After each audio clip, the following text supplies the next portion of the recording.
And in the podcast, we jumped really quickly through sort of your healing process. Right. And we jumped right into the fact that you went out and did the Paralympics as a rower. Mm-hmm.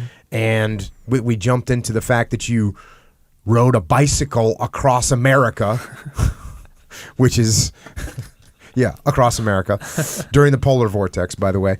Yeah, that's all that stuff is covered in 92. But I was actually going back and I was listening to 92, and I realized that, maybe it's just your attitude that might have made me kind of do this in the conversation. Your attitude was like, yeah, I lost both my legs, and then I was just competing in the Paralympics. You made it sound like it was easy. That's the way it kind of came across in the podcast, and. What I wanted to do today was kind of at least go back and talk with a little bit more detail about that process of going, because it's a long process, right? Year and a half, yeah. For me, anyway. Yeah, a year and a half from letting the wounds heal all the way through, where now you're competing in the Paralympics and you're getting around and you're mobile and all that.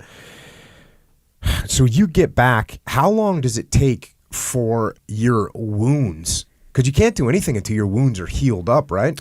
No, I mean, well, you can do some stuff. You can't do anything as far as prosthetics are concerned. So in the beginning, the physical therapist would come in and they just basically have me move my stumps around, and that would be like, lift your right stump 10 times, lift your left one, move it out and back, and then that would be it for the day. Or, I could do, my arm still works, so I would do little pull-ups on my little trapeze bar that I had attached to the bed. But yeah, it was, surgeries every other day. They just come in and take me over, and they would just be cleaning the wound out. Any dead tissue or anything that was still left in there, they'd clean that out. But I had these wound vac machines on that were just constantly sucking the fluids out of the wounds because they were open for the first month.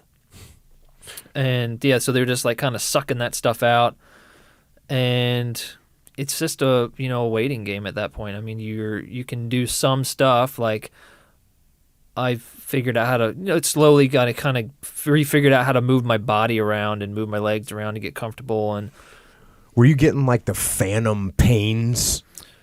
Yeah, I didn't get it as bad as Travis had it. I never had to do a ketamine coma in order to. I had it some, and they gave me this stuff called Lyrica, which is like a fibromyalgia medication. Mm-hmm.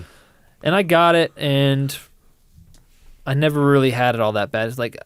It's pretty much at the same level it is now, where maybe twice a day, my toe will kind of like hurt pretty bad for 4 or 5 seconds, and that's it. But there's some people that have it a lot worse, so I kind of lucked out with that. But yeah, so first month, just kind of learning how to get into the wheelchair. At first I was so sore I couldn't really move very much. So I would have to have a nurse and whoever was in there visiting me. If I wanted to get my wheelchair, I'd be sitting on this little pad, and I'd say, all right, well, I want to go for a roll. And then so the nurse would be on one side and the other person would be on the other side, and they kind of like scoot me onto the wheelchair. And then we'd have to take the wound vac machines and hook them onto the wheelchair and take my catheter, which I was very protective of that catheter. Sure. Check. Hang that on there. And then the IV pole would have to come with me. And so then I would just kind of roll myself around the ward a couple times with, my dad or my mom or somebody pushing the IV pole. And yeah, I'd just do that a couple times. Then I'd go see my buddy Daniel because he couldn't get out of bed yet. So I'd go and visit him for a little bit, and then I'd go back to my room, and that'd be pretty much my exercise for the day.